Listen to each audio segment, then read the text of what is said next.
Everyone called the 50-year-old bride expired. They mocked her in the churchyard, whispered behind her back, and said she was too old for love. But one dusty afternoon, when the laughter grew loudest, the crowd froze in silence, because a giant cowboy stepped forward, dropped to one knee, and begged for her hand. Thunder rolled in the distance. The church bell clanged. Hooves pounded down the street. What began as a miracle moment of hope soon turned into a storm of danger, because powerful men wanted her land, her water, and her future crushed before it could bloom. The town's whispers became threats. Flames lit the night sky. And in the ashes of despair, a woman everyone dismissed as expired had to choose, stand tall or lose everything once more. What happens when a giant cowboy's love collides with a widow's hidden power and the railroad's greed? Will she finally find the family she's prayed for, or be silenced forever? Drop a comment below and share which part of the world you're tuning in from today.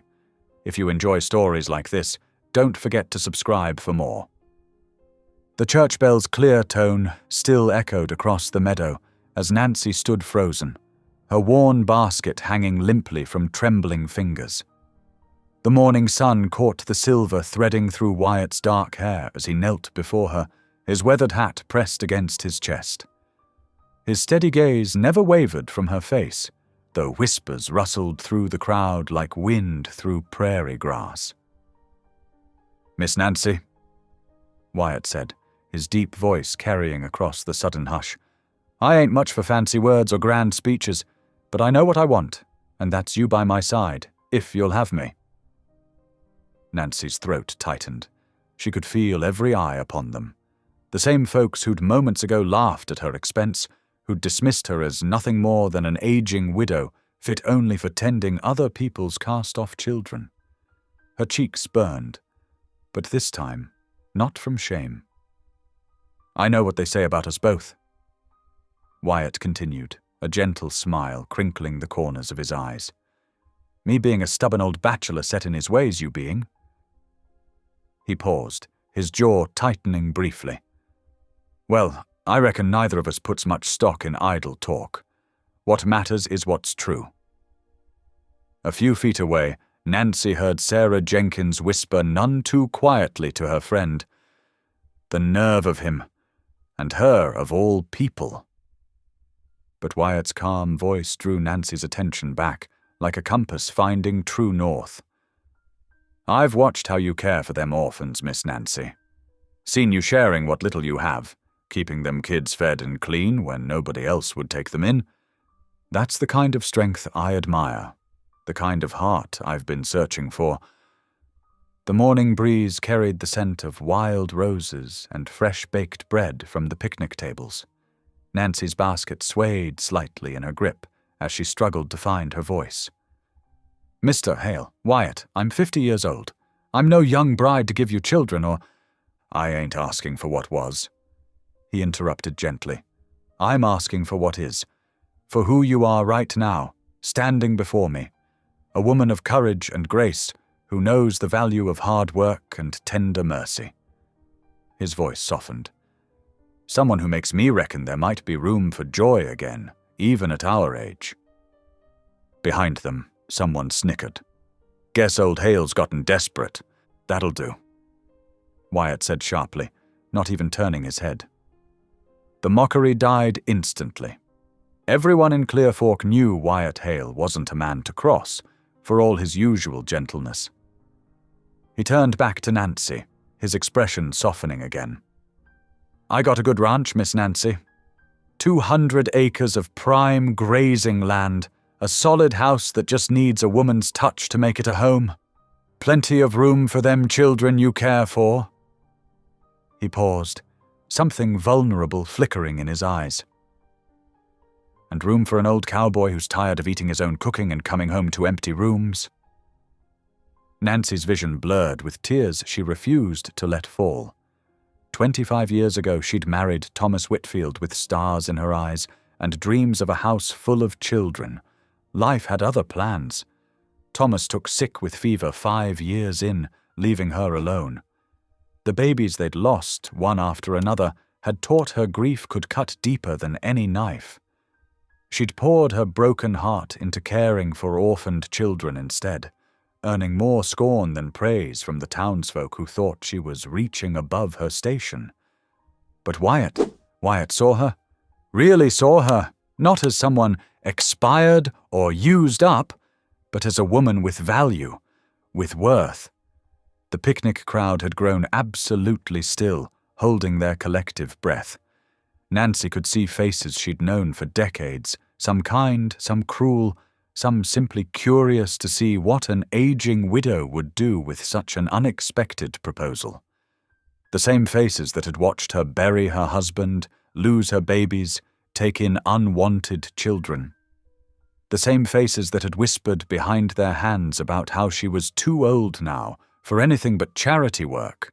She looked back at Wyatt, still kneeling patiently in the grass. The morning sun caught the silver at his temples, the laugh lines around his eyes, the slight stoop to his broad shoulders that spoke of years of hard work. He wasn't some young buck offering pretty promises. He was a man who knew the weight of years, of loss, of loneliness. "You deserve better than an old widow," she whispered, but her voice shook with uncertainty. Wyatt's smile deepened. "Reckon that's for me to decide, ain't it? And I've decided there's no one better in all of Colorado territory." He shifted slightly, grass staining the knee of his good Sunday pants. "I ain't asking for your answer right this minute, Miss Nancy. Just asking you to consider it. To consider me." Nancy's fingers tightened on her basket handle as she looked into his honest face. She thought of her small cabin, how the silence echoed when the orphans were away. Thought of Wyatt's ranch, which she'd passed on her way to town, the neat fences, the thriving garden, the solid barn. Thought of how he always tipped his hat to her in town, how he'd helped her fix her roof last winter without being asked, how he slipped extra candy to her orphans at Christmas. The whispers started again, but this time Nancy barely heard them. Her heart was too full of the way Wyatt looked at her, like she was precious, like she was young again, like all her years of struggle had only made her more beautiful in his eyes. "I don't need time to consider," she said finally, her voice growing stronger with each word. "My answer is yes." Joy blazed across Wyatt's weathered face as he rose to his feet. In 2 long strides, he stood before her, gently taking her free hand in his calloused one. "You've made me the happiest man in the territory, Miss Nancy." A few scattered claps broke out, then more, building like summer thunder. Nancy saw several of her critics exchange shocked looks. Others smiled, perhaps remembering their own love stories. And some, the ones who'd laughed at her age, who'd called her expired, looked away, unable to meet her eyes. But Nancy hardly noticed them anymore. She was too busy watching how the sunlight caught in Wyatt's eyes as he smiled down at her, how his gentle grip on her hand promised strength and tenderness in equal measure. For the first time in more years than she could count, she felt young again, not in body, but in heart. The church bell tolled once more, as if blessing their unexpected union. Around them, the morning breeze carried the scent of wild roses and fresh possibilities. While the Colorado sun painted everything in shades of gold and promise, the crowd dispersed from the picnic grounds like scattered leaves, their whispers swirling in Nancy's wake as she hurried toward her small rented cabin on the outskirts of Clear Fork. Her legs trembled with each step, her mind spinning like a weather vane in a storm. The wooden basket, still half full of her morning's baking, bounced against her skirts as she walked. "Did you see old Wyatt Hale?" The voices followed her down the dusty street. "Proposing to Widow Whitfield of all people. Must be addled by sun fever, or desperate for a housekeeper." Nancy quickened her pace, her worn boots raising little puffs of dust. The late afternoon sun cast long shadows across the road, as she finally reached her cabin, its weathered walls and patched roof a humble but welcome sight. She'd barely closed the door behind her when the tears she'd held back all morning finally spilled over. "Lord above," she whispered, pressing her hands to her burning cheeks. "What am I to make of this day?" The cabin's familiar silence offered no answers. Nancy moved through her evening routine by habit, storing the leftover bread, straightening the faded curtains, lighting the lamp as dusk approached. But her hands shook, rattling the glass chimney as she touched the match to the wick. Just as the first stars began pricking through the darkening sky, hoofbeats approached her gate. Nancy's heart leaped to her throat at the distinctive sound of boots on packed earth, followed by the gentle creak of leather as a rider dismounted. A moment later, a knock echoed through the cabin. She opened the door to find Wyatt Hale standing there, his broad-brimmed hat in his hands. The lamplight from inside caught the silver at his temples, softening his weathered features. "Evening, Miss Nancy," he said quietly. "Might we talk a spell?" Nancy nodded, stepping back to let him enter. Wyatt had to duck slightly under the door frame, his presence filling the modest room. He settled carefully into one of her straight-backed chairs while she poured 2 cups of coffee from the pot she'd kept warm on the stove. "I reckon you've had quite a day of it," Wyatt began, accepting the cup with a grateful nod. "Folks' tongues been wagging something fierce." "They have indeed." Nancy's fingers tightened around her own cup. "Though I imagine you knew they would." "That I did." He took a thoughtful sip of coffee. "But I've never much cared what other folks think. Not when it comes to what matters." The crickets had started their evening chorus outside, their steady chirping filling the pause between them. Nancy studied Wyatt's face in the lamplight, searching for any sign of mockery or hidden agenda. She found only earnestness in his steady gaze. "Why me?" The question slipped out before she could stop it. "Surely there are younger women who'd jump at the chance to marry a rancher like yourself." Wyatt set his cup down carefully. "I've watched you for years, Miss Nancy. Seen how you nursed them cholera victims when others wouldn't go near, how you took in them orphans nobody else wanted, sharing what little you had." His voice softened. "Seen your strength, your kindness, your grace under burden. That's worth more than youth to my mind." Nancy felt heat rise in her cheeks. "I'm no saint, Mr. Hale, just doing what needed doing. And that's exactly why I chose you." He leaned forward slightly, his expression serious. "But there's something you need to know before you give me your final answer." The lamplight flickered as an evening breeze slipped through the cabin's chinked walls. Nancy waited, her heart beating like a trapped bird. "My ranch?" Wyatt paused, choosing his words carefully. "It sits right where the railroad wants to lay their new track. They've been pressing me to sell, offering more money each time. But that land's been worked by my hands for 15 years, built every fence post, dug every well." His jaw tightened. "I won't sell." "The railroad doesn't take kindly to being refused," Nancy said softly. "No, they don't." Wyatt's eyes met hers. "Which is why you need to understand, marrying me might make you a target too. They've already tried threatening me through my hands, my stock. Wouldn't put it past them to go after my wife, should I have one." Nancy's hands trembled slightly as she set her coffee cup down. "Is that why you've waited so long to speak? Fear for my safety?" "Partly," he admitted, "though mostly it was my own foolishness, thinking a fine woman like yourself wouldn't want an old cowboy set in his ways." A ghost of a smile touched his lips. "But watching you today, hearing them cruel words being whispered, something in me couldn't stay silent anymore." The cricket song swelled in the darkness beyond her windows. Nancy rose and walked to a small stove, more to gather her thoughts than from any real need. The weight of Wyatt's revelation pressed on her shoulders like a physical thing. "I appreciate your honesty," she said finally, turning back to face him.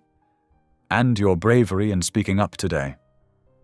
But," she drew a steadying breath, "I need time to think, to pray on this." Wyatt stood, settling his hat back on his head. "I understand completely, Miss Nancy.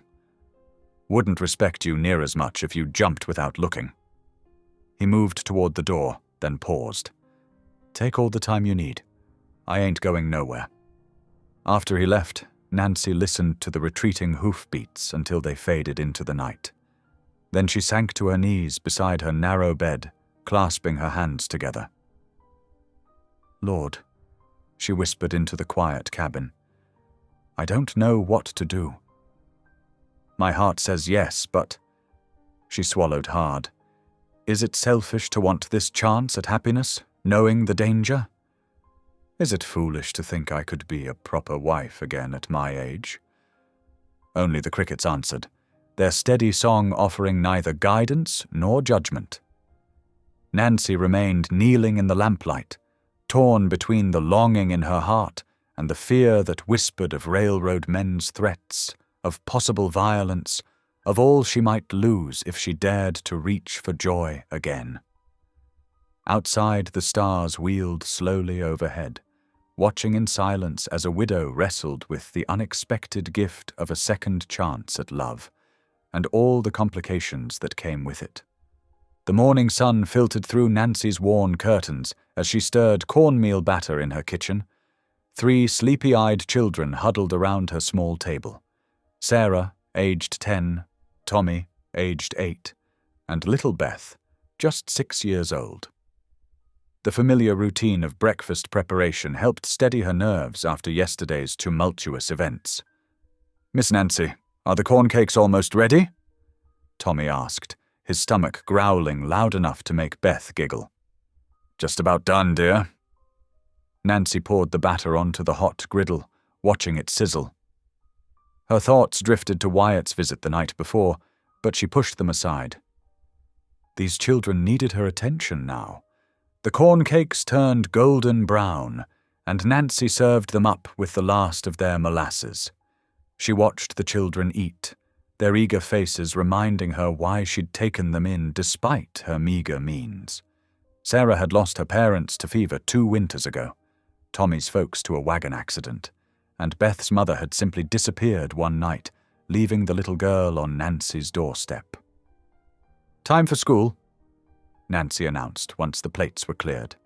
She helped Beth button her worn coat and smoothed Sarah's braids while Tommy laced his boots.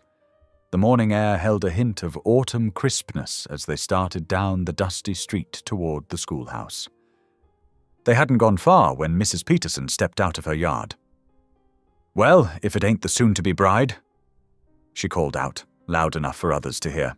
"Imagine that, at your age." Nancy kept walking, guiding the children past with a gentle hand on their shoulders, but she couldn't escape the whispers that followed. "Heard Wyatt Hale's gone soft in the head. What's he thinking? Courting an old widow?" At the schoolhouse steps, Nancy knelt to straighten Beth's collar. "Mind your teachers now," she said, forcing brightness into her voice. "I'll be here to fetch you at day's end." The walk back seemed longer than usual. Nancy clutched her mending basket close, trying to hold her head high as she made her way to the mercantile. She needed thread, and they were nearly out of salt. The bell above the door jingled as she entered. Mr. Cooper, the storekeeper, looked up from his ledger with a smirk. "Why, Widow Whitfield? Come to browse our selection of bridal lace for them grey hairs of yours." Several customers tittered. Nancy felt heat rise in her cheeks, but kept her voice steady. "Just thread and salt today, Mr. Cooper." "Shame," he drawled, reaching for the items. "Got some fine white fabric just in. Though maybe at your age you'd prefer something more subdued." Nancy laid her coins on the counter, carefully counting out the exact amount. The thread and salt will do fine, thank you. She gathered her purchases with trembling fingers, refusing to let them see how deeply their words cut. The afternoon passed in a blur of mending and household tasks. Nancy's needle dipped in and out of Tommy's torn shirt as she tried to lose herself in the familiar rhythm. But her thoughts kept circling back to Wyatt's proposal, to the town's reaction, to her own jumbled feelings. As the sun began to set, she heard the distinctive sound of wagon wheels approaching. Through the window, she spotted Wyatt's team pulling up to her gate. Her heart quickened despite herself. "Evening, Miss Nancy," he called out, lifting down several packages from the wagon bed. "Thought you might could use some supplies." Nancy opened the door, noting the children peeking curiously from behind her skirts. Wyatt stepped up onto the porch, his arms full. "Got some flour here, good sack of beans, couple tins of coffee, and some lamp oil." He smiled at the children. "Figured growing youngsters need plenty of good food." "Mr. Hale, you shouldn't have—" Nancy began, but Wyatt shook his head. "Please, it's my pleasure." His eyes met hers warmly. "Might I stay for supper?" "Brought some fresh beef, too. Thought maybe we could all eat together." Something in Nancy's chest loosened at his simple kindness. "We'd like that very much." The kitchen soon filled with comfortable activity. Nancy showed Sarah how to roll out biscuits, while Tommy and Beth helped Wyatt bring in more firewood.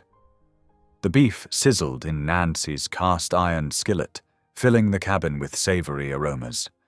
Over supper, Wyatt told stories that had the children hanging on every word. He spoke of his parents, how his father had taught him to rope cattle, how his mother had kept a Bible wrapped in oilcloth in her apron pocket. "Pa always said a man's word was his bond," Wyatt said, passing the biscuits to Beth. "And Ma, she taught me that kindness matters more than pride. Lost them both to the fever when I was 19, but their lessons stuck."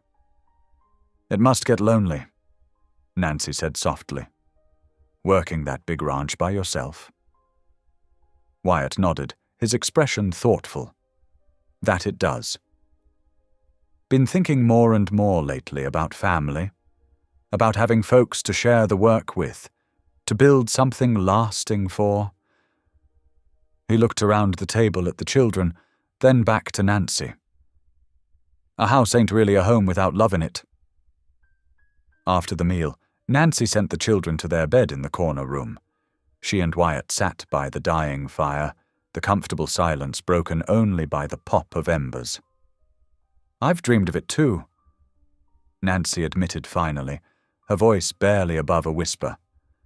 "Having a companion again, someone to share life's burdens with." She twisted her worn handkerchief in her lap. "But I'm not young anymore, Wyatt. What if I become just another burden for you to bear?" Wyatt reached across the space between them, his calloused hand covering hers gently. "Nancy Whitfield, listen close now. You could never be a burden to me. Everything I've seen of you shows strength, not weakness. The way you care for these children, how you keep going despite what folks say." He squeezed her hand. "That's the kind of partner I've been praying for." Tears pricked at Nancy's eyes as she looked down at their joined hands. The firelight caught the silver in Wyatt's hair, reminding her that they were both marked by time and experience. Perhaps that wasn't the liability she'd been taught to believe it was. Through the crisp morning air, Wyatt's wagon rumbled along the dusty trail, its wooden wheels creaking a steady rhythm. Nancy sat beside him on the bench seat, her bonnet shading her eyes from the bright Colorado sun. In the wagon bed behind them, Sarah, Tommy, and Beth huddled among their small bundles of belongings, pointing excitedly at every jackrabbit and meadowlark that crossed their path. "Look, Miss Nancy!" Beth called out, her voice carrying on the wind. "Another deer!" Nancy turned to see a doe and her fawn disappearing into a stand of scrub oak. The sight made her smile, remembering how the children had barely contained their excitement when she'd announced they would visit Wyatt's ranch. Their eager faces had lifted her spirits, helping to quiet the whispers of doubt that still echoed from town gossip. "Mighty fine day for a journey," Wyatt said, his deep voice gentle. He handled the reins with careful ease, guiding his team of horses around a bend in the trail. "Though I reckon we've got another couple hours ahead of us." The wagon climbed steadily through rolling foothills, patches of yellow wildflowers dotting the grass between scattered pines. Dust rose behind them in lazy clouds, and overhead, red-tailed hawks circled on thermal currents, their wings spread wide against the endless blue sky. "It's so different from town," Nancy observed, watching the landscape unfold. "So much space." Wyatt nodded. "That's what drew me here 15 years ago. A man can breathe out here. Room to think clear thoughts." They stopped at midday to rest the horses and share a simple meal of bread and dried beef. The children stretched their legs, chasing each other through the grass, while Nancy spread a blanket in the shade of a lone cottonwood. She watched Wyatt check the horses' harnesses, his movements sure and practiced. "How much further?" Tommy asked between bites, his face smudged with trail dust. "See those pine-covered ridges yonder?" Wyatt pointed to the west. "Ranch lies just below them. Another few hours and we'll be home." Home. The word settled in Nancy's chest like a warm stone. She hadn't allowed herself to think of it that way yet. But sitting here under the open sky, watching Wyatt's gentle interaction with the children, something inside her began to soften. The afternoon sun was lowering toward the western peaks when they finally crested a rise and saw Hale Ranch spread out before them. Nancy's breath caught at the sight. A sturdy log cabin stood in a natural clearing, smoke rising from its stone chimney. Nearby, a well-built barn and several corrals housed horses and cattle. Beyond the buildings, wide meadows stretched toward distant ridges, their grass golden in the late light. "It ain't much," Wyatt said quietly, "but it's good land. Strong water rights from the creek yonder." "It's beautiful," Nancy whispered, and meant it. After years of town life, the ranch's peaceful setting stirred something deep within her, a longing she hadn't known she carried. They rolled to a stop in the ranch yard, and the children tumbled out of the wagon, their weariness forgotten in their excitement to explore. Wyatt's ranch hand, an older man named Jose, emerged from the barn to help with the horses. "Senor Wyatt," he called in greeting, then tipped his hat to Nancy. "Senora." "The horses need water," Wyatt said to Tommy, who had been watching the animals with keen interest. "Would you like to help?" The boy's face lit up. "Yes, sir." "Sarah, Beth," Nancy called, "let's gather some firewood for supper." She didn't miss Wyatt's approving smile as they set about their tasks. The rest of the afternoon passed in a comfortable rhythm of work shared among willing hands. Nancy marveled at how naturally they all fell into it, the children eager to help, Wyatt patient in his instruction, herself finding familiar purpose in new surroundings. The cabin's interior proved simple, but well-maintained, with a large stone fireplace, solid furniture, and windows that caught the western light. As Nancy prepared supper in the cabin's kitchen, Wyatt took her and the children on a short walk to see the fields he hoped to irrigate. The setting sun painted the sky in shades of purple and gold, while cottonwoods along the creek rustled in the evening breeze. "Creek runs strong most of the year," Wyatt explained, pointing to where he'd already dug some irrigation ditches. "With the right work, this land could support twice the cattle it does now." His voice grew quieter. "That's partly why the railroad wants it so bad. Their agent's been pressing harder lately, trying to force a sale." Nancy saw the worry lines around his eyes deepen. "What will you do?" "Stand my ground," he said firmly. "This land was meant for ranching, not rail yards, but I won't lie, it ain't going to be an easy fight." They returned to the cabin as dusk settled over the land. After a simple but satisfying supper, Nancy helped the children climb the ladder to the loft where Wyatt had prepared beds. Their eyes were already heavy with sleep, the day's excitement having worn them out. "Good night, Miss Nancy," Sarah whispered as Nancy tucked the quilt around them. "I like it here." "Sleep well, dear ones," Nancy replied, her heart full. Downstairs, Wyatt had lit a lamp and stoked the fire. Its warm glow filled the cabin's main room, making shadows dance on the log walls. Nancy settled into a chair beside him, feeling the day's tensions slowly ease from her shoulders. "Been meaning to tell you something," Wyatt said after a while, his voice low to avoid waking the children. "Saw how you handled them townsfolk's cruel words at the picnic. Saw the dignity in you, even when they tried to shame you."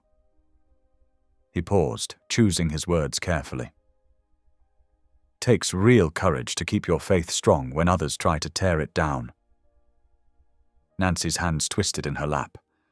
Some days that courage feels mighty thin. But it's there all the same. Wyatt leaned forward, the lamplight catching the silver at his temples. "Out here, a body learns to trust in something bigger than what others say. The land teaches you that, how life keeps growing, no matter how harsh the season."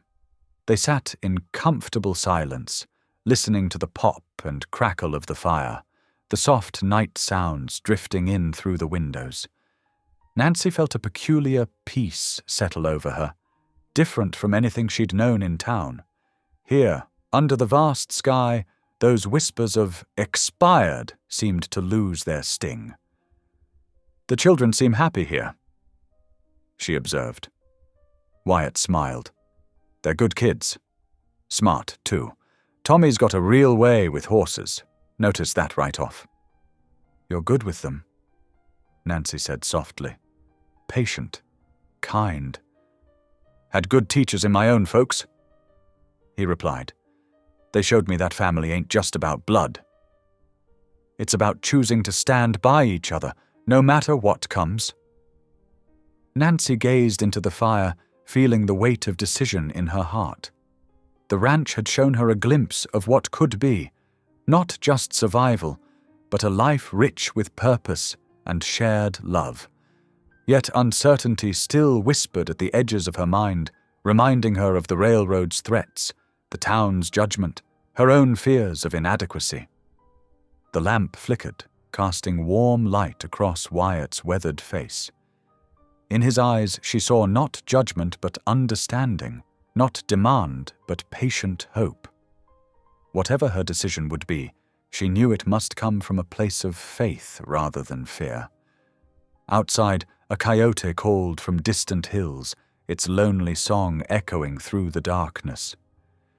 But inside the cabin, surrounded by the steady presence of sleeping children and Wyatt's quiet strength, Nancy felt anything but alone. Dawn broke over Hale Ranch in gentle strokes of pink and gold. Nancy woke to the distant sound of Wyatt's axe already splitting wood, its steady rhythm marking the start of another day. She dressed quickly in the cool morning air, pinning her hair neatly before heading downstairs. The cabin's main room held a lingering warmth from the banked fire. Nancy stirred it back to life, adding small pieces of kindling until flames danced in the hearth. Outside, frost sparkled on fence posts and grass, the last touch of night's chill before the sun would chase it away. She grabbed the milk pail and headed for the barn, her breath forming small clouds in the crisp air. The cow, a gentle Jersey named Butter, greeted her with a soft moo. Nancy settled onto the wooden stool, letting her forehead rest against the cow's warm flank, as she began the familiar rhythm of milking. "Good morning, Miss Nancy." Tommy's voice rang out as he and his sisters burst from the cabin, their faces bright with excitement for the new day. "Mind the chickens need feeding?" Nancy called back, smiling as the children raced toward the coop. Their laughter echoed across the yard as they scattered feed, the hens clucking and pecking around their feet. "Come back here!" Sarah squealed as one bold chicken darted between her legs. Beth joined the chase, their skirts swishing as they pursued the wayward hen. The sound of chopping paused, and Nancy glanced up to see Wyatt watching the children, axe resting on his shoulder. His expression held such tenderness that her heart squeezed. When he caught her looking, he tipped his hat with a small smile before returning to his work. By the time Nancy finished milking and strained the warm liquid into crocks, savory smells of breakfast filled the cabin. She'd found coffee and cornmeal in Wyatt's pantry, along with dried apples that now simmered with cinnamon on the back of the stove. "Smells like heaven itself," Wyatt said, stamping snow from his boots as he carried in an armload of split wood. The children crowded around the table, faces freshly washed, as Nancy set out plates of steaming cornmeal mush drizzled with honey. They ate in comfortable silence for a few moments, broken only by the scrape of spoons and murmured thanks.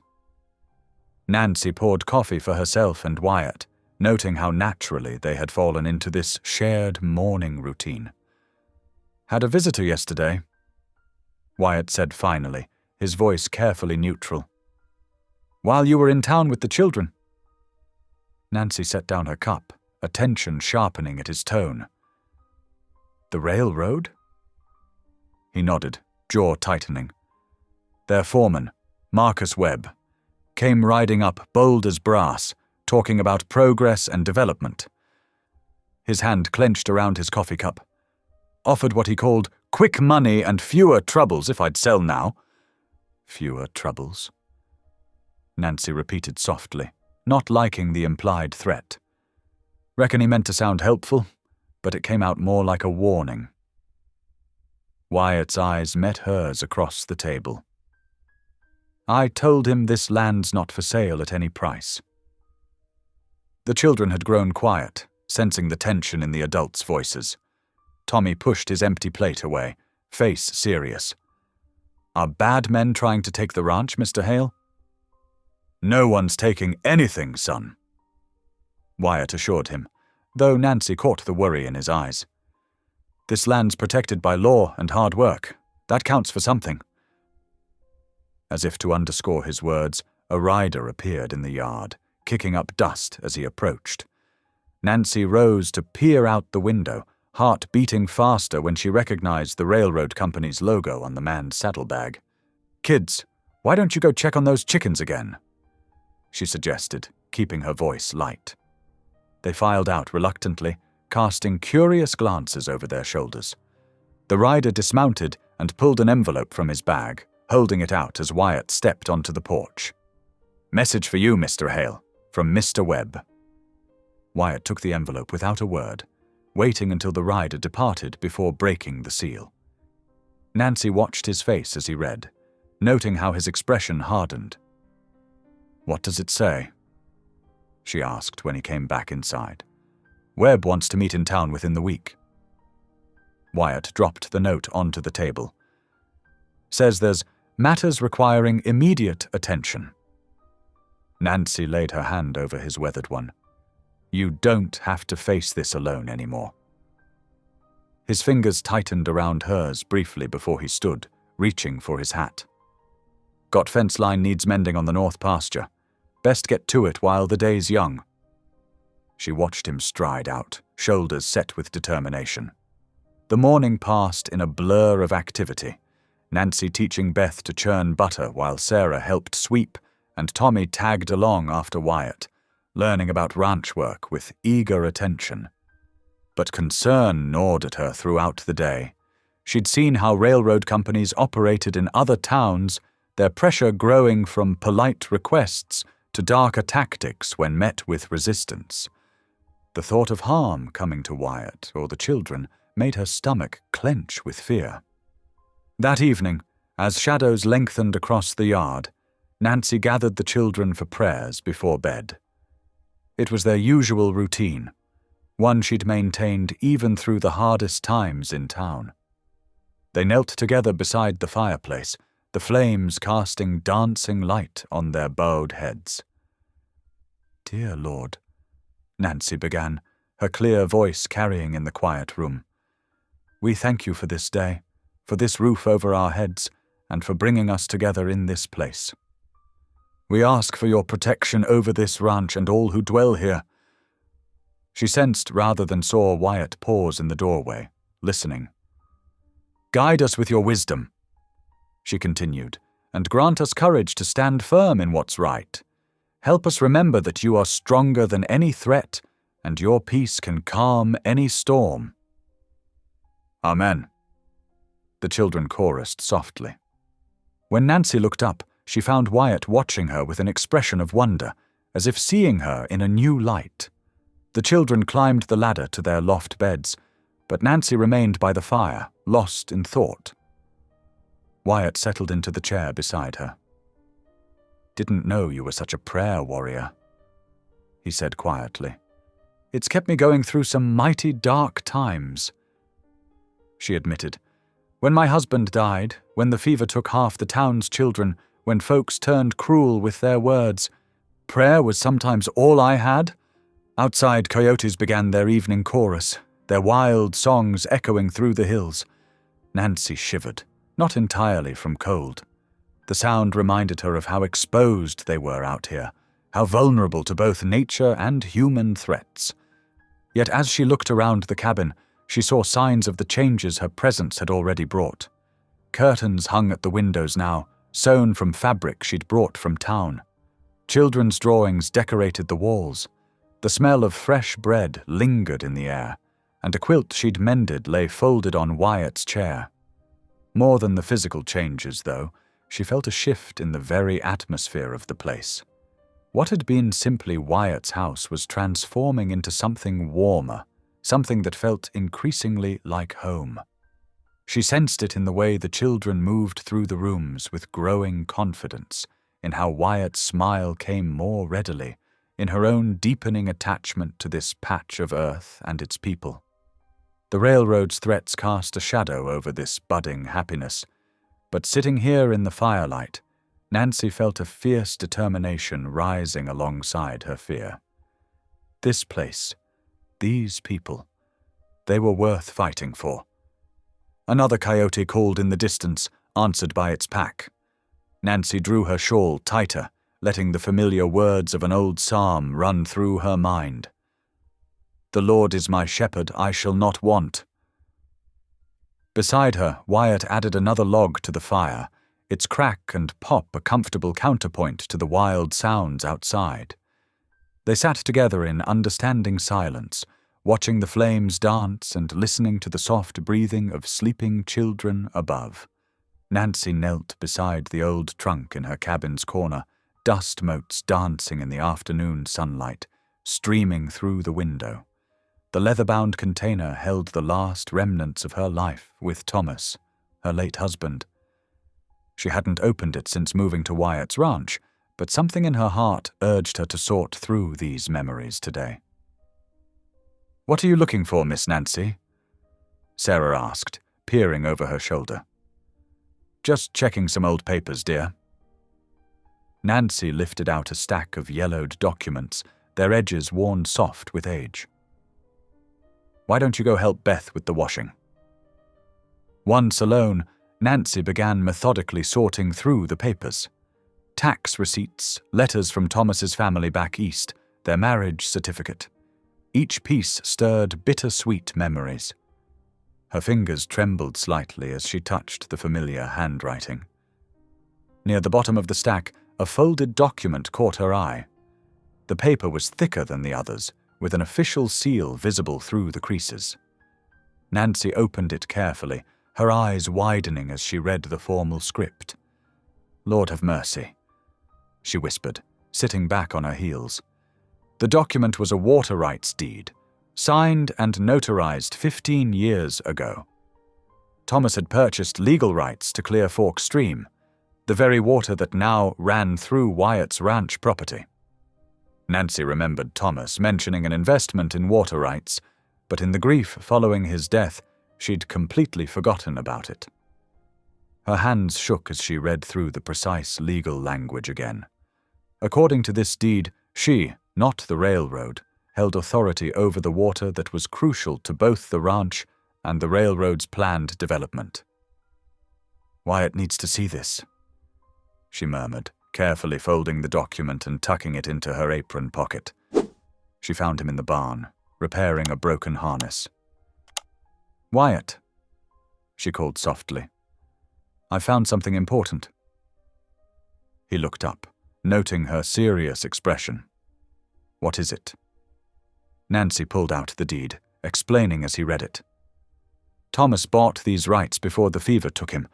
I'd forgotten completely, but this changes everything, doesn't it?" Wyatt's eyes moved rapidly across the page, his expression shifting from surprise to hope. "Nancy, this—" He looked up at her, wonder in his face. "This could save the ranch. But we need to have the county clerk verify it's still valid." Within the hour, they were in the wagon heading toward town, the precious document secured in Wyatt's breast pocket. The children stayed behind with strict instructions to remain near the house. Nancy's heart pounded with each mile they covered, her mind racing with possibilities and concerns.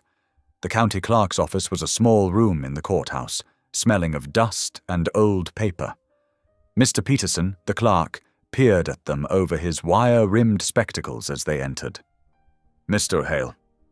He nodded, then more formally, "Mrs. Whitfield, what brings you both here today?" Wyatt produced the deed, laying it carefully on the clerk's desk. "Need you to verify this document, Mr. Peterson Water Rights deed for Clear Fork Stream." The clerk's eyebrows rose as he examined the paper.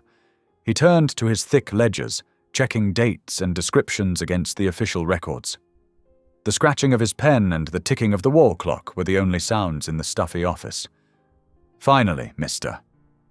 Peterson looked up. "Everything appears to be in order. This deed is valid and current. The water rights belong to Mrs. Whitfield as Thomas Whitfield's widow." He paused, understanding dawning in his eyes. "This would be the same stream that runs through your ranch, wouldn't it, Mr. Hale?" "It is," Wyatt confirmed quietly. The clerk whistled softly.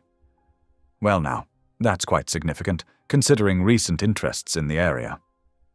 Even as they left the courthouse, Nancy could see word spreading through town. Shopkeepers whispered to customers, who hurried to share the news with others. By the time they reached the mercantile to pick up supplies, suspicious glances and hushed conversations followed them. "Did you hear?" Nancy overheard one woman whisper. "That widow's been sitting on water rights all this time." No wonder Hale proposed to her. Another voice carried clearly. "Mighty convenient timing, finding that deed just when the railroad's pressing hardest." Nancy held her head high, though the words stung. She felt Wyatt's steadying presence beside her as they loaded their wagon, his quiet strength helping her ignore the hostile stares and wagging tongues. The sun was setting as they drove back to the ranch, painting the sky in deep oranges and purples. Neither spoke much during the journey, each lost in their own thoughts. The children ran out to greet them as they pulled into the yard, full of questions about their trip to town. "Let's get these supplies inside first," Nancy directed, grateful for the children's uncomplicated enthusiasm. They formed a chain, passing packages from wagon to house with cheerful efficiency. Later, after the children were asleep in the loft, Nancy and Wyatt sat by the fire. The flames cast warming light across the room, but Nancy felt the weight of responsibility settling heavily on her shoulders. "I want you to know," Wyatt said finally, breaking the comfortable silence. "I never had any idea about those water rights when I proposed." His voice was earnest, his eyes seeking hers. "What folks in town were saying, it's not true." "I know that, Wyatt," Nancy assured him softly. "The deed was as much a surprise to me as anyone. He reached across and took her hand, his calloused fingers gentle against her skin. "The Lord works in mysterious ways, Nancy. Having you here, finding this deed, I reckon that's His providence at work." Nancy squeezed his hand, touched by his words but still troubled. "This decision about the water rights, it affects more than just us. The whole valley's future depends on it." "That's true," Wyatt acknowledged. "But I trust your judgment. You've always shown wisdom in caring for others, even when they didn't deserve it." Outside, a night bird called, its lonely song carrying through the darkness. Nancy stared into the fire, feeling the weight of the choice before her. The deed gave her power she'd never expected to have, responsibility she'd never sought. Whatever she decided about the water rights would shape not just their lives, but the entire community's future. "We'll figure it out together," Wyatt said quietly, as if reading her thoughts. "Whatever comes next, we'll face it as a family." Nancy nodded, drawing strength from his steadfast presence and the simple truth of his words.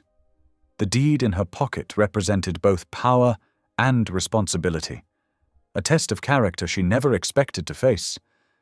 But sitting here in the warmth of what was becoming her home, she felt equal to the challenge ahead.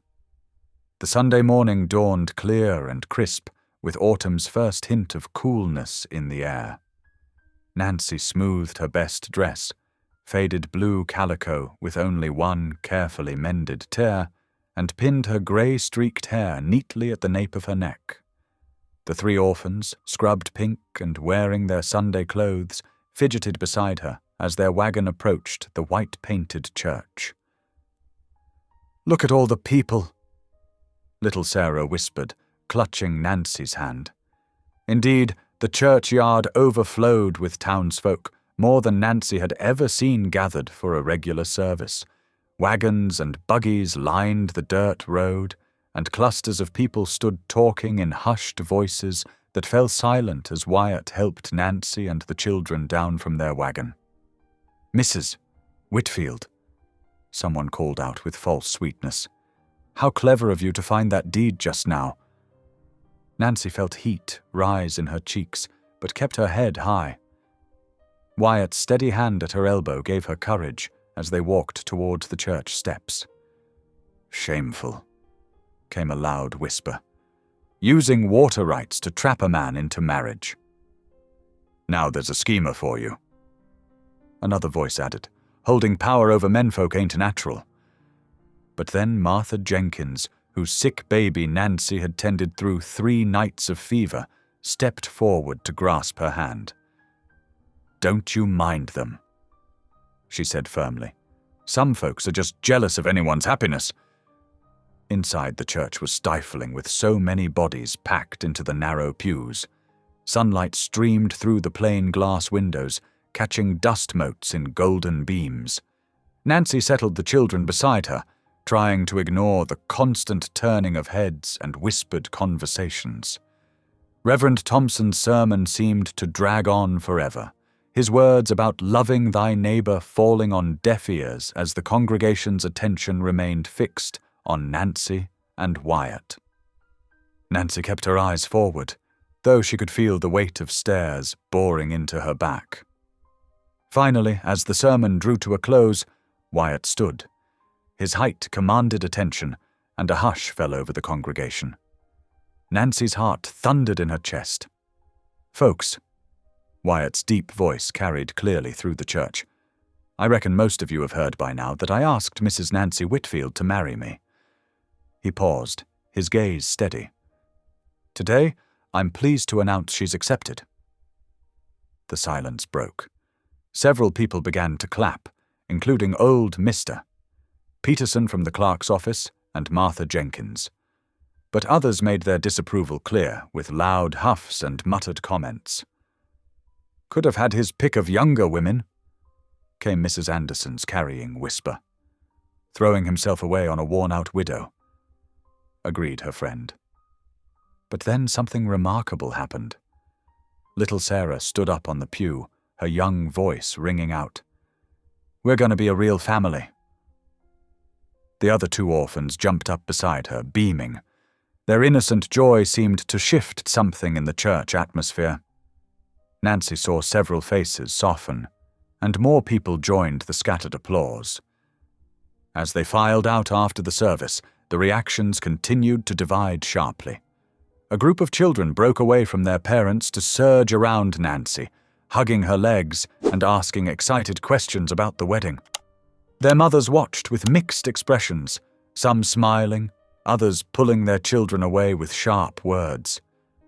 "You'll be good for those orphans having a proper father," Mrs. Jenkins said warmly, while behind her, Mrs. Anderson sniffed. Wyatt Hale could have done so much better. Nancy held tight to her dignity through it all, though her cheeks burned with each cutting remark. Wyatt stayed close, his presence both shield and support, nodding politely to everyone but keeping his responses brief. The ride back to the ranch seemed to take forever, but as they passed through the gate onto Wyatt's land, their land now, Nancy corrected herself, she felt tension ease from her shoulders. Here, away from judging eyes and cruel tongues, she could breathe freely again. The children scattered to change clothes as soon as they arrived, their young spirits unaffected by the morning's drama. Nancy moved to follow them, but Wyatt caught her hand. "Wait," he said softly. "There's something I've been wanting to do proper-like." From his pocket, he drew out a small leather pouch. Nancy's breath caught as he opened it to reveal a simple silver ring, its band catching the late afternoon light. "I know it ain't fancy," he said, suddenly seeming almost shy. "But I had it made special in town last week. Wanted you to have something that was yours alone, not borrowed or handed down." Tears welled in Nancy's eyes as Wyatt took her work-roughened hand in his. The ring slipped perfectly onto her finger, its weight unfamiliar, but somehow right. "It's beautiful," she whispered, her voice thick with emotion. "Like its wearer," Wyatt said simply, and pulled her close for a gentle kiss. Later, as Nancy prepared supper, she found herself pausing often to look at the ring. The silver caught the lantern light as she sliced bread and stirred the stew pot, each glint a reminder of this new chapter in her life.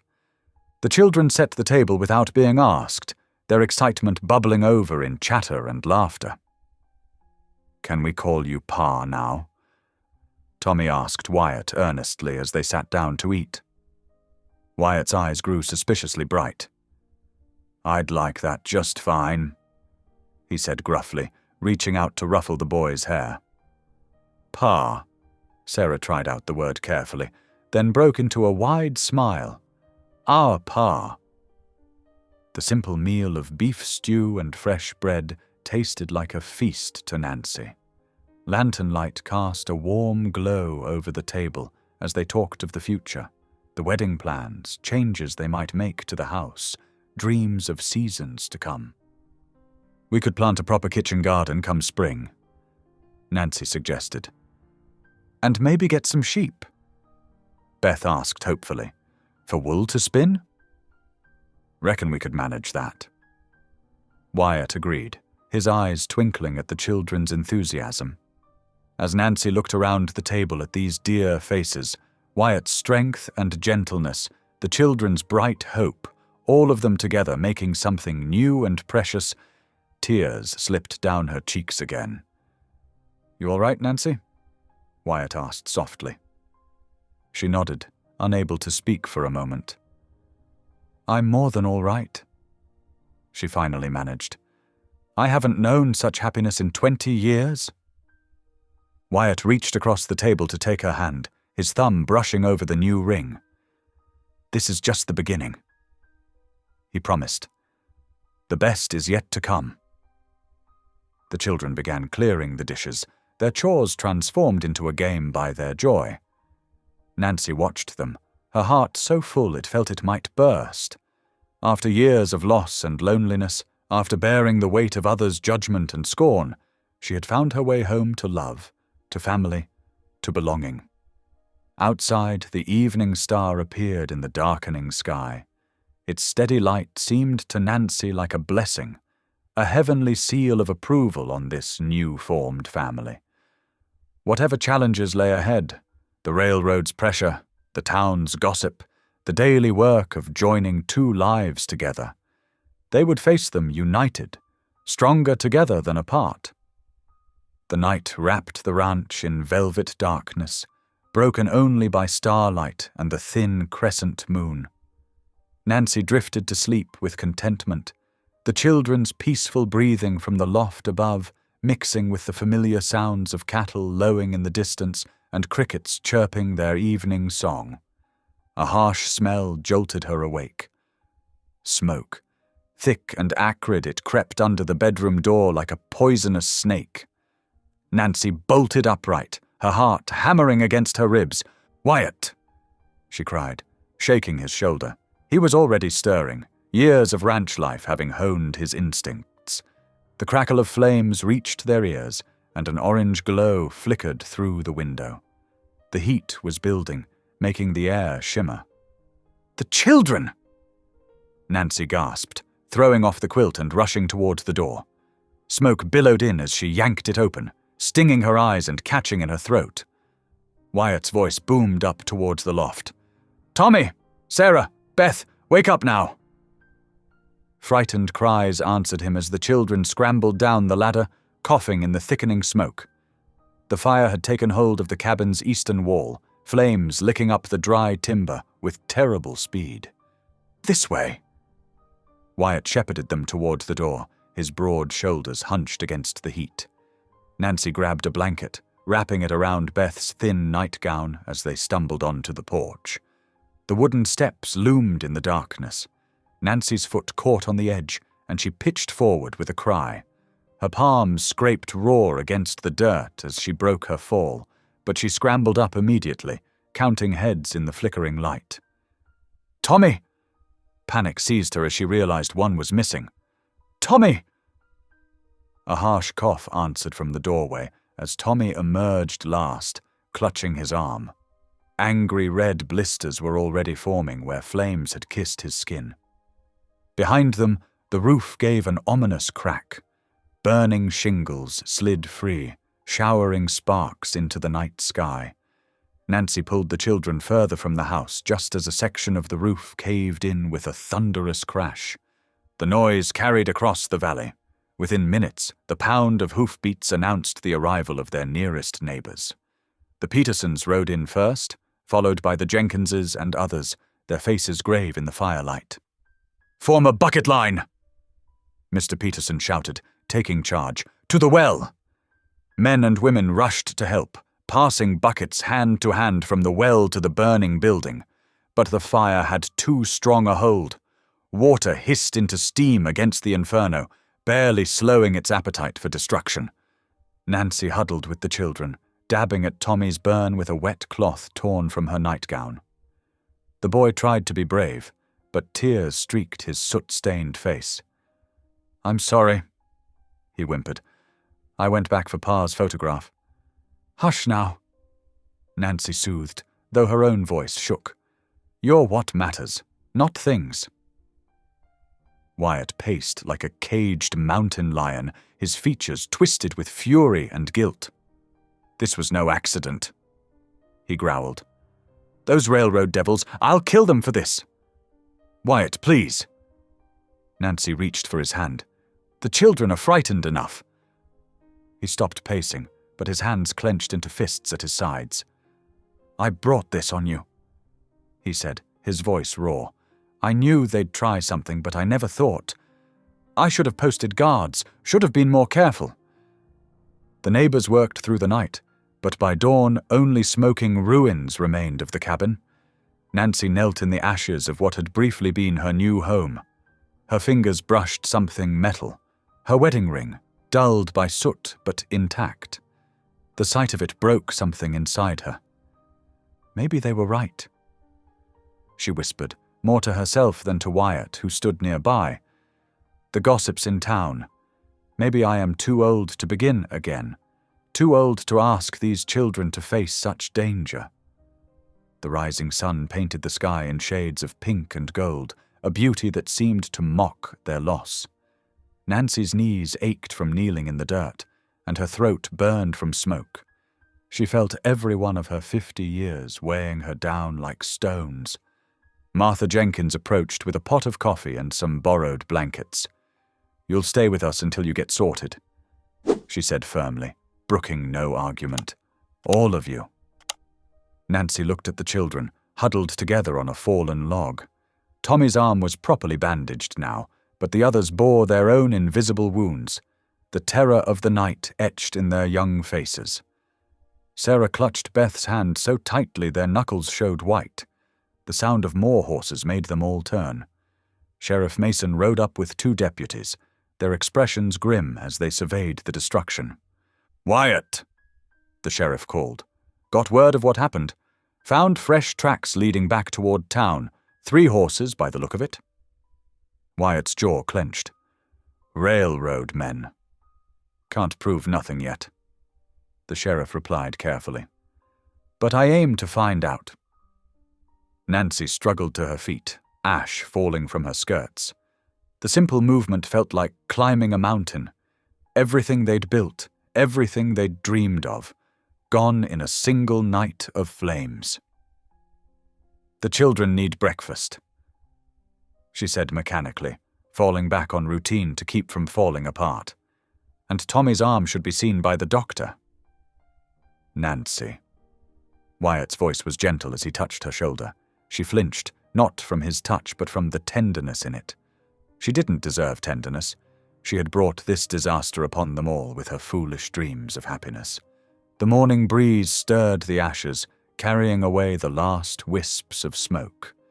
Nancy watched them drift across the pasture, remembering how just yesterday they had sat at their table, planning for a future that now lay in ruins. Tommy limped over to her, his good arm outstretched. In his hand was the photograph he'd risked his life to save, a faded image of Wyatt's parents, the edges now singed but the faces still clear.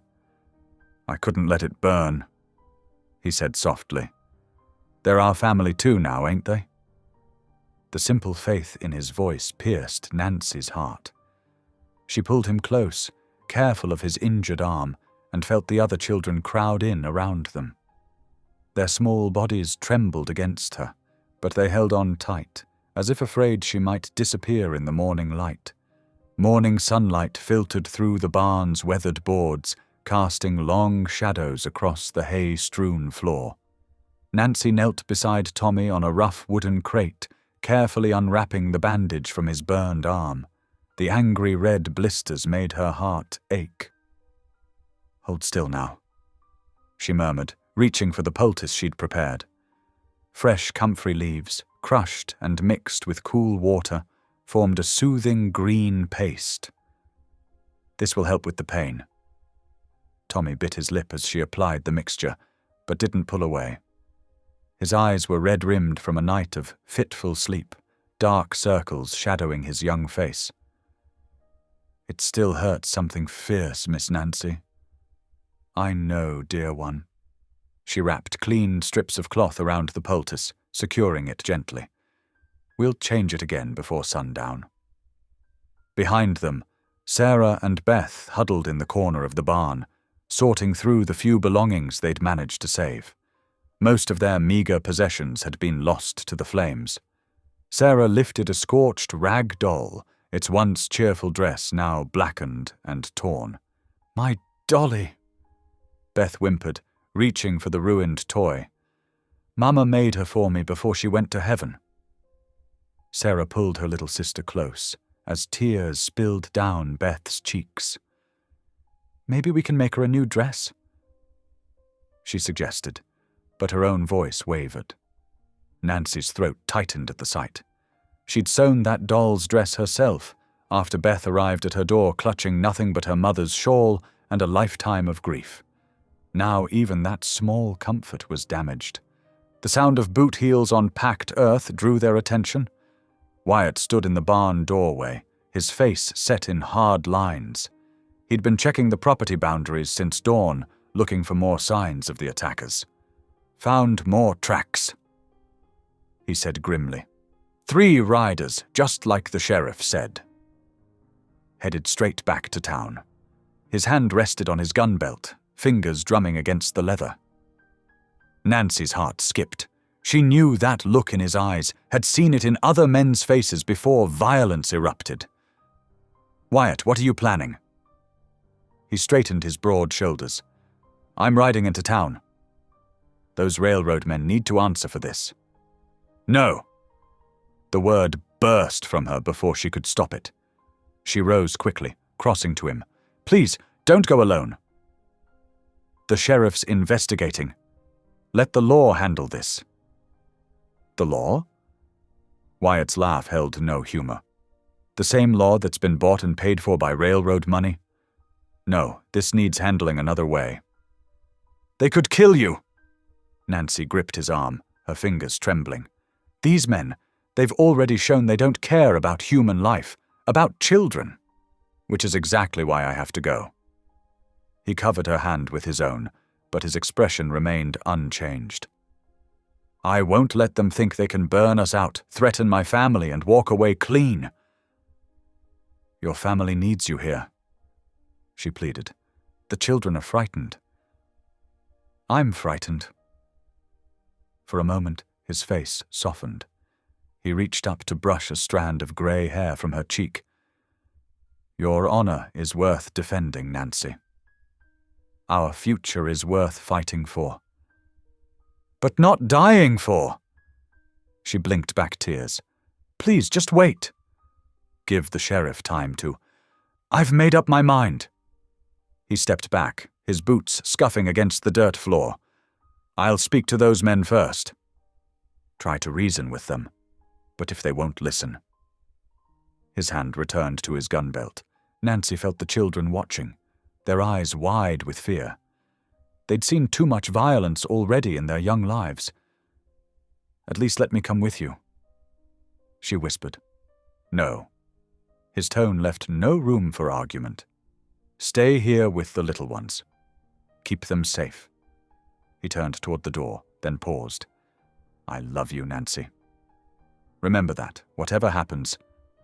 She reached for him again, but he was already striding toward the corral where his horse waited, saddled and ready.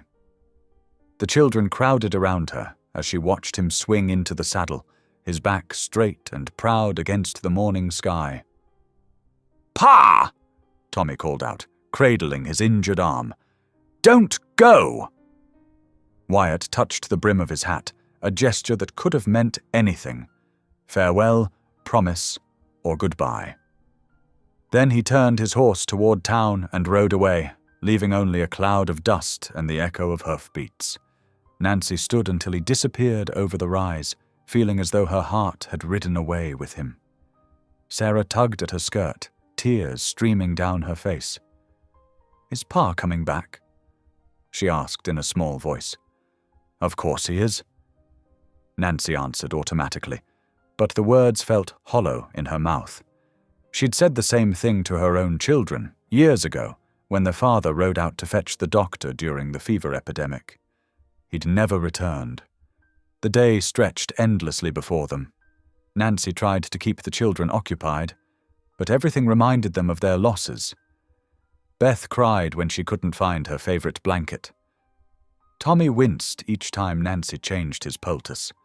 Sarah just sat silently, staring at the road to town. As evening approached, they gathered what they could from the barn. Old horse blankets, worn saddle pads, anything to make beds in the loft.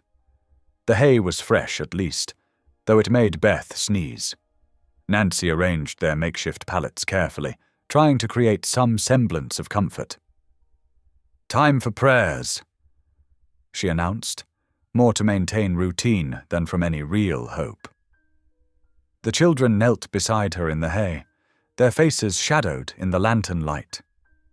"Dear Lord," Nancy began, her voice barely steady. "Please watch over Wyatt, keep him safe from harm, guide his words and actions, and bring him home to us." She paused, swallowing hard. "And Lord, if it be your will, let him live." "Amen," the children whispered. One by one, they curled up beneath the smoky-smelling blankets. Nancy tucked them in as best she could, humming old hymns until their breathing steadied into sleep. But rest eluded her. She sat beside the lantern, watching shadows dance across the barn's rough walls. Every distant sound made her start: a horse's whinny, an owl's cry, the wind rattling loose boards. Each noise could be a rider approaching, bringing news she didn't want to hear. The blanket around her shoulders still carried the acrid scent of fire, a constant reminder of how quickly happiness could turn to ash. She fingered her wedding ring, remembering Wyatt's gentle hands as he placed it there. Had that truly been less than a day ago? "Please," she whispered into the darkness, "please let him come back to us." But only the night winds answered, carrying the lonely sound of coyotes calling across the empty prairie. Nancy drew her knees to her chest, feeling every one of her 50 years in her bones. She was too old for this uncertainty, too tired for more grief. The children shifted in their sleep, seeking comfort from each other. Tommy moaned softly, his burned arm troubling his dreams. Nancy reached out to smooth his hair, her heart aching with love for these orphans who had become her own. They needed her to be strong, to carry on no matter what news morning might bring. But in the solitude of night, her strength failed her. Tears slid down her cheeks as she imagined Wyatt facing those ruthless men alone. Would they listen to reason? Or would their greed for land and power lead to violence? She'd seen what railroad money could do to men's souls, had watched good people driven from their homes, had witnessed the destruction of entire communities. Now that same dark force threatened everything she held dear. The lantern flame guttered low, casting strange shapes on the walls. Nancy pulled the blanket tighter, though it did nothing to warm the chill in her heart. Somewhere out there, Wyatt was either fighting for their future or lying dead in the dust. And she could do nothing but wait and pray and try not to crumble under the weight of her fears.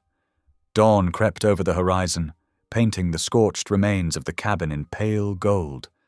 Nancy had barely slept, her eyes gritty from smoke and tears. Still, as she watched the sun rise, something shifted inside her. A familiar strength, born of past hardships, stirred in her heart. "Children," she called softly up to the loft. "Time to rise." They emerged from their nest of blankets, faces smudged and weary. Tommy's burn needed tending first. Nancy carefully unwrapped the bandage, relieved to see the angry red had faded somewhat. "We're going to town today," she announced, applying fresh comfrey to his arm. "But what about Pa?" Sarah asked, her small face pinched with worry. Nancy tied off the bandage with steady hands. "That's why we're going. To help him." After a simple breakfast of cold biscuits, Nancy helped the children wash their faces and smooth their hair.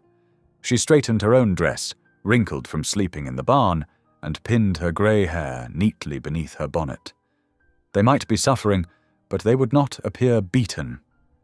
The walk to town took nearly 3 hours. The summer sun beat down mercilessly as they trudged along the dusty road. Nancy carried little Beth when she tired, while Tommy and Sarah helped each other over the rough spots. No one complained, though their faces grew flushed with heat. By the time they reached Clear Fork, the church bells were ringing for midday service. Nancy led the children straight there, pausing only to brush dust from their clothes before entering the cool darkness of the sanctuary. The familiar smell of wood polish and hymnal pages wrapped around her like a comfort. Nancy settled the children in a back pew with some paper and pencils, then made her way to the front. Kneeling at the altar rail, she closed her eyes. "Lord," she whispered, "I need your wisdom now." Show me how to protect these children, how to help Wyatt, how to save our home." She remained there, letting the silence fill her until her racing thoughts stilled and her breathing steadied. When she finally opened her eyes, she knew what she had to do. Rising from her knees, Nancy squeezed each child's shoulder before stepping out into the afternoon glare. Her first stop was Martha Weber's small house near the church. The widow answered Nancy's knock with surprise. "Nancy!" "We heard about the fire. Such a terrible thing." "Martha," Nancy cut in gently, "remember when the cholera came through? How we worked together, nursing the sick?" Martha's eyes softened. "Of course. We saved many that summer. We need that kind of unity again. The railroad men who burned our home, they won't stop with us. Will you help me gather others?" Martha hesitated only briefly before reaching for her shawl. "Where do we start?" Together, they visited other widows in town, women who had known loneliness, who understood what it meant to stand against powerful men. Most listened intently to Nancy's story. Some offered food for the children. Others promised to spread the word. Next, Nancy walked to the farms on the outskirts of town. She spoke to weather-beaten men and women who worked the land, who knew its value beyond mere dollars. She reminded them of shared histories, births she'd attended, children she'd taught, hands she'd held through grief. At the edge of town, she found Thomas Running Deer's family, who had stayed on their ancestral lands despite pressure to move to the reservation. His wife Sarah remembered how Nancy had nursed their youngest through the fever. "The railroad men speak with forked tongues," Thomas said gravely. "They make promises, then break them like dry twigs." "Yes," Nancy agreed, "but together, we might be strong enough to stand against them." As the sun began to set, Nancy made her way to the church hall. Martha had spread word of the meeting, and people began trickling in. Nancy's heart lifted to see faces both familiar and unexpected.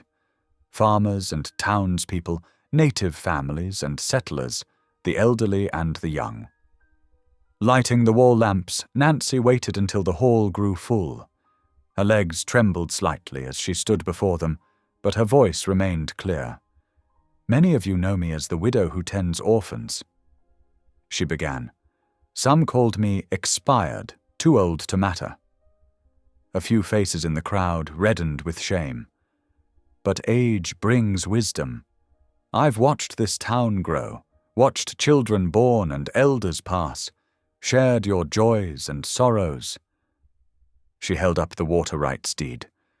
"This paper gives me power over the Clear Fork stream. The railroad wants that power, enough to burn a home with children inside." Gasps rippled through the crowd. "But this water belongs to all of us, to our farms and families, to our future." Nancy unrolled a lengthy petition. "I'm asking you to sign your names, to stand together against those who would steal our land and water for profit, to show that Clear Fork belongs to its people, all its people." Silence fell. Nancy held her breath, feeling the weight of dozens of eyes upon her. Then Martha Weber stood, walking forward with quiet dignity. She took the pencil and signed her name in careful letters. Thomas Running Deer followed, then his wife, the Baker family from the North Farm, the Cooper sisters who ran the dressmaker's shop. One by one, neighbors came forward. Some had to make their mark with an X, but each signature carried equal weight. Young Tim Fletcher, whose mother Nancy had nursed through childbed fever, spoke up from the back. "But what about Mr. Hale? We heard he rode out to face the railroad men." Nancy's heart clenched, but she kept her voice steady. "Wyatt fights in his way. We'll fight in ours, with unity and law, not violence." More people signed as evening deepened. Children dozed in corners while their parents talked in low voices, sharing stories of railroad pressure and broken promises.